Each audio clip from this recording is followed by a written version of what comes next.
Retirement and investing. Who else gets as excited about that as I do? All right, I know, not the most thrilling topic of discussion, but it is important, even at this young age. Retirement age may seem eons away, but you don't want to be in a position where you're financially unstable at 50, 60, or ever. And investing can also do things for you and your money that might never have crossed your mind before. We want to set you down a path to retire at age 50, even though the reality is that most Americans won't retire until their 60s. Remember when we talked about APR in our credit lesson? Who remembers what that means? Good! As we begin our investment talk, we are introducing to you yet another new acronym. I'm sorry guys, I just have a passion, and that passion is acronyms. APY. APY means annual percentage yield. So instead of creditors earning interest on us by loaning us money, we begin to earn interest on our own funds by investing and earning an annual percentage yield. You work your entire life for money. When will your money start working for you? Here's another esoteric question that I'll soon answer for you. What does it mean to be wealthy? Do you think that there's a difference between wealth and riches? The answer is yes. Wealth is not really about how much you earn. It's about how much you keep. We've definitely all heard about people who've made a fortune and then lost it all within a few years. That happens because they didn't know how to manage their money. You can make all the money in the world, but that's only half the battle. Keeping it is another story. That's why we're going to teach you the concept of putting your money to work for you. None of us want to live paycheck to paycheck, perpetually struggling to make ends meet. I've been there myself. Did you know 56% of young adults are currently living paycheck to paycheck? And 50% are not saving for retirement either. Let's tackle some true or false questions together now. True or false, millionaires spend a large portion of their time managing their finances and trading stocks. False. Many millionaires have access to technology and people that they work with who review their investments with them periodically. Next one. All millionaires spend tons of money on cars, boats, and other luxury items. False. While it's true that some millionaires may do this, many well-off people who are humble simply invest, save, and spend their money wisely over time. Our idea of the lavish millionaire is often sensationalized by the media. Trivia over. Now, if you were to work from your 20s into your 60s and earn this income, you would have made $1.2 million. So the million-dollar question you have to ask yourself is, what are you going to do with your million? Share it, invest it, or spend it? Every person is going to use their money differently. Some will save and invest more, others will share and spend more. You and the person next to you will not make the same decisions with money, and hey, that's all right. So what's the difference between saving and investing? Saving, as we discussed before, is a plan to set aside your earned income over a short, intermediate, or long-term period of time in order to accomplish a goal. Investing is a plan to help your money grow and appreciate over time. And I don't mean appreciate like your money is grateful for what it has in life, just so you know. Let's explore what I mean in further detail. The intention of saving is to build wealth now. The intention of investing is to build financial wealth for the future. They both have different time horizons. A time horizon is how long it will be until you see your money again after you've saved or invested it. For savings, your time horizon is 3 years or less. And for investing, it's 3 years or more. Investing is a commitment, so try not to get cold feet. Do you think it's easier to access cash in saving or cash in investments? Answer, your savings. The funds in your savings account are always available. But when it comes to investing, those funds are harder to access. This is so because you are loaning your money for others to use it. That's how you build interest. It should be known that investing your money is riskier than saving it. When investing, there is a chance you could lose some or all of your money. However, Your investment returns can increase over time and be very beneficial. How do you protect your savings or investments, though? When you put money into savings, that money is guaranteed to be insured by the federal government for up to $250,000. If your bank were to get robbed by some hooligan, or worst case scenario, we were to have another stock market crash, your FDIC insured savings account will still be there. Savings accounts don't earn much interest, so the profit potential of your savings will be limited to what percentage of your income you're able to commit to depositing towards savings each month. Let's take a quick look at a basic savings and investing plan. It goes a little something like this. You receive your salary or pay, then pay yourself first, and decide what you want to put towards your savings and investments.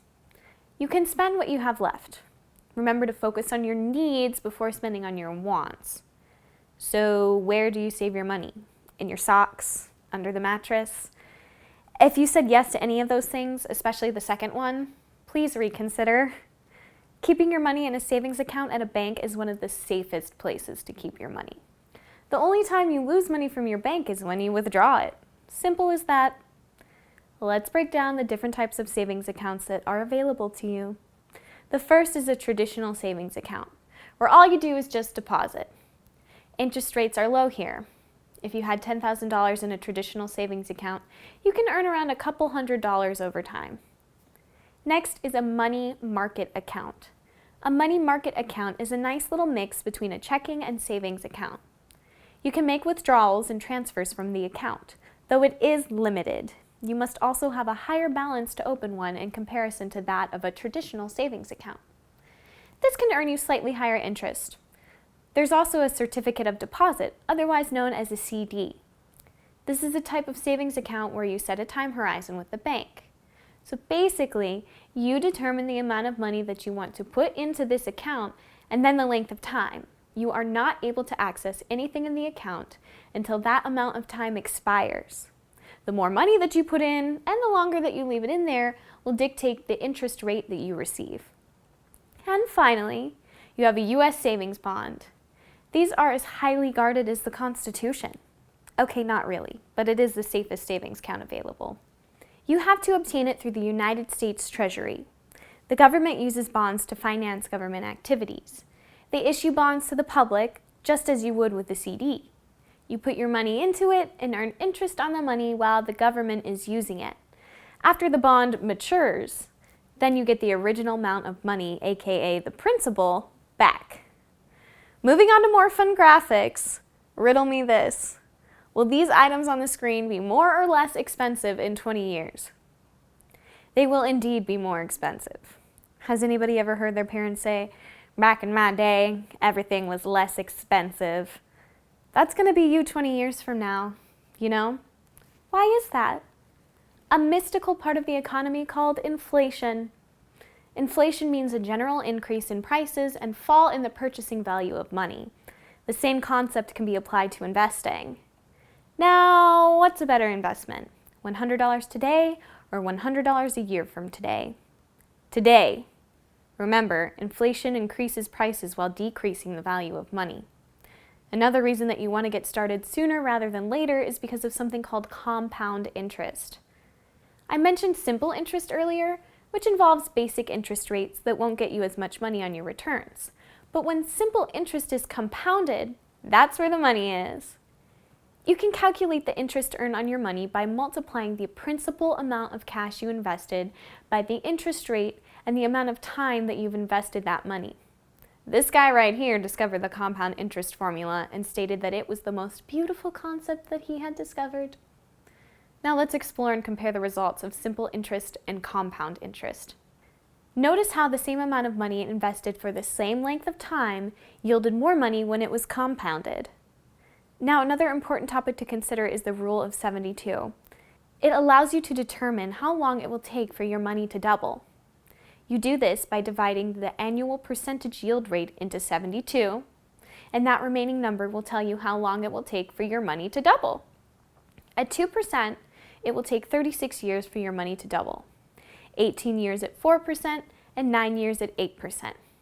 So let's say, for example, you started with a $10,000 investment at age 0. Your parents were thinking ahead. Who can guess how much you would have at age 72 if it was invested at 8%? Your $10,000 would turn into $2.5 million over the course of 72 years. This is how generational wealth is created. Let's take a look at another example. Say you start saving at age 18 with an initial investment of $2,000 and an annual percentage yield rate of 7%. Within 9 years, you stop adding your own money to the account. You end up investing about $20,000. But wait, there's more. Let's say your friend liked the idea of what you were doing and started investing themselves, but was 31 years of age. They invested the same amount of $2,000 and at the same rate of 7%. However, because they started so much later, they invested $70,000 over the course of their lifetime only to earn a return of $276,474 compared to your $361,418. That's an $84,944 difference. I mean, I wouldn't complain about either amount, but the sooner you start investing, the more you'll earn on your returns by the time you retire. So ultimately, the time value of money increases as you invest your money. Let's take a closer look at different things to watch out for with investments. This pyramid here shows us the relationship between risk and reward. As you may notice, the investment options toward the bottom carry lower risk compared to the options near the top. But the investment options at the top also happen to offer the highest return on your money. So you can say the higher the risk, the higher the return, the lower the risk, the lower the return. We've highlighted real estate in the pyramid because it sits right at the center. When it comes to taking versus taming risk, your tolerance depends on your financial goals. Don't take a big risk if it does not align with or will hurt your financial goals. But if you've analyzed your situation well and believe you can handle the risk, take action. You may earn money one year and lose money another. This all fluctuates. You don't lose money until you take it out, and your ability to withstand fluctuations in your investments depends on your risk tolerance. Okay, kiddos, let's take a look at saving for early retirement and building your retirement portfolio. Step 1, earn an income. Step 2, save your money. Step 3, invest your money, which we've talked a little bit about already. During retirement, you'll want multiple streams of income. Let's explore different retirement income streams. Social Security is a retirement income stream, though we should not rely on it if possible. Here's a Social Security retirement estimator. Let's pretend that this person is earning on average $42,000 a year. If you retire at age 62, you'll earn $1,223 a month. If you retire at the official retirement age of 67, you'll earn $1,787 per month, which is $500 more per month. Social Security is not enough to get us by during our retirement, and we really don't want to be in a position of not having money during our older age. Quick news alert, Social Security isn't expected to last. The Social Security Trust is actually expected to be depleted by the year 2040. The over 150 million baby boomers in the workforce are paying into the Social Security Trust Fund through their taxable income. However, they are all going to be retiring around the same age, so that's going to drain out the last of the Social Security Trust. The amount of money going into it is not sustainable to the amount of money that will be coming out of it. It can't keep up. This is another reason why you cannot rely solely on Social Security for your retirement. All right, let's explore more of your retirement plan options. The first one we're going to be discussing is a 401k. This is an employer-sponsored retirement fund. This just means it's an account set up through your employer. If you search for jobs that offer a 401k, then you can decide to participate. Your employer will usually offer you incentives to get you started and support your plan by matching your contributions. However, you are limited in the amount that you may contribute each year. This is because when you put money away towards retirement, it decreases your total taxable income for that year, meaning that the government is not able to tax you on the money you put away for retirement in a traditional 401k. Not so fast though. They're going to get their money when they withdraw it during retirement, because that money will then be considered taxable income. Individually, you are only allowed to contribute a max of $18,000 per year. Combined with your employer, you are able to contribute up to $53,000 per year. which include the previously mentioned matching contributions and profit sharing. The money you put into your 401k is then invested into different funds.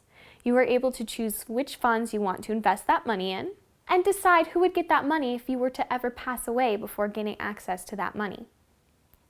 Now, let's say you have a 401k with your current employer, but then end up getting a new job at another business or company. Can your 401k transfer over? No, unfortunately not. But that money is still yours, so you can take that money and roll it over into an individual retirement account, also known as an IRA. We're going to discuss the two most popular IRAs now. The other kinds of IRAs aren't cool enough for us. The traditional IRA and the Roth IRA are where it's at, and both are tax-advantaged retirement accounts. The way it works is that you either pay Uncle Sam now or you pay him later. I'm talking taxes, people. You either pay taxes to the government before you put the money into the account or while you are withdrawing the money as income. With a Roth IRA, you pay the taxes up front. A traditional IRA defers the taxes so that you pay during retirement. The largest factor to consider is what tax bracket you will be in. The more money you make, the more taxes you'll owe. Some people choose to open a Roth IRA since taxes will likely rise. They decide to pay the taxes now and get it out of the way. Now that we've discussed 401ks and IRAs, let's explore how individuals use the stock market to invest. You guys are doing a good job of keeping up with all this information. We're almost done, I promise. The stock market allows companies to raise capital to finance their business operations. A stock is money that you invest into a business. A business that is publicly traded allows the general public the ability to share in on the profits that a business makes. Anyone can buy stocks, but remember that little pyramid? Investing carries risk. You can make a profit, but you can also lose money. If you want to invest in stocks carefully, you must first select a broker, which is a firm or an individual that helps people buy, sell, and trade stocks. A couple of examples of brokerages are Charles Schwab and TD Ameritrade. Then the broker helps you open a brokerage account, which is what you will use to buy, sell, and trade stocks. And because the broker helped you throughout the process, they always get a cut of what you make. Be aware of that. You also want to be sure to keep record of your stocks and trades. Ask your broker for guidance, support, and mentorship through your investment process. So, where are stocks traded? In stock markets all around the world. America's very own New York Stock Exchange, NYSE, is the largest in the world. Keep in mind that a healthy stock market represents a healthy economy. Economic indexes track how well the stock market is doing. The 3 economic indexes separate public companies into certain categories based on criteria for each index. For example, the Dow Jones gives you a view of 30 large companies that represent industry, transportation, and utilities. NASDAQ tracks stocks that are technology-based and tend to shift. And the S&P 500 gives you a broad view of the 500 most widely traded U.S. companies. Here's a short video that further explains how to get a hang of reading the whole stock market thingy. The word for the day is stock. Amanda has soup. Chicken stock? No, not that kind of stock. You buy this kind of stock in the supermarket, but you buy the company that makes it in the stock market. When a company sells stocks, it allows people to share in the business. You're investing in a company when you buy shares of stocks. You can buy stocks. I can buy stocks, kids, adults, anyone. Let's buy some stocks. And if the stock goes up in value, you make a profit. Of course, it can also go down in value. You can buy a single share of stock, or you can buy stock in lots of companies. It's called a portfolio. It all happens in the stock market. You take this pretty seriously. Well, if you have a healthy stock market, you have a healthy economy. That's important. Now here's a basic 5-step investment strategy. Step 1, recognize innovative trends and diversify. So what's something that's cool and trending right now? Step 2, find companies involved in these trends. You have the internet at your disposal, do some research. Step 3, research and analyze their stocks. Use a chart just like the one we looked at a few slides ago, read articles, listen critically to analysts and experts. Step 4. Find the right time to buy. Timing is crucial. Think about seasonal trends. How can weather affect how well or how badly stocks do? Step 5. Seek resources for guidance. Again, do some research. Who else do you know in your life that's involved with stocks? Now we will discuss one last place that you are able to invest your money for retirement. Mutual funds! Mutual funds allow investors to pool their money together to invest in the stocks of various companies within a single fund. This allows the average person to spread their money and invest in multiple markets through one fund, so if one market doesn't do so well, it will balance out with the other industries that fund is invested in. This is a form of diversifying your investments. Here's an example to clarify. This mutual fund is made up of these various companies. This chart shows us how you're able to track how a stock has performed over the last few days, months, and even years. This example shows us how Nike Incorporated fared over the course of a year. You can see that the ticker symbol for Nike is NKE. Over time, the price of a stock for a company will rise and fall. Therefore, when you consistently purchase stock investments each and every month, sometimes your money will be able to buy you more shares. How so? I will tell you. I'll always tell you whatever you need to know. So, if you have $250 to invest each month, you would only be able to buy 5 shares in a company whose stock cost $50 per share. If next month that company's stock was $60 per share, you would only be able to buy 4 shares. The key way you make your money in the stock market is buying low and selling high. When you invest the same amount each month, regardless of the number of shares purchased, it is known as dollar cost averaging. Even though the markets have bad days, and yes, even bad years, they tend to go up over time. So it's wise to dedicate a percentage of your income to invest each and every month for your financial freedom.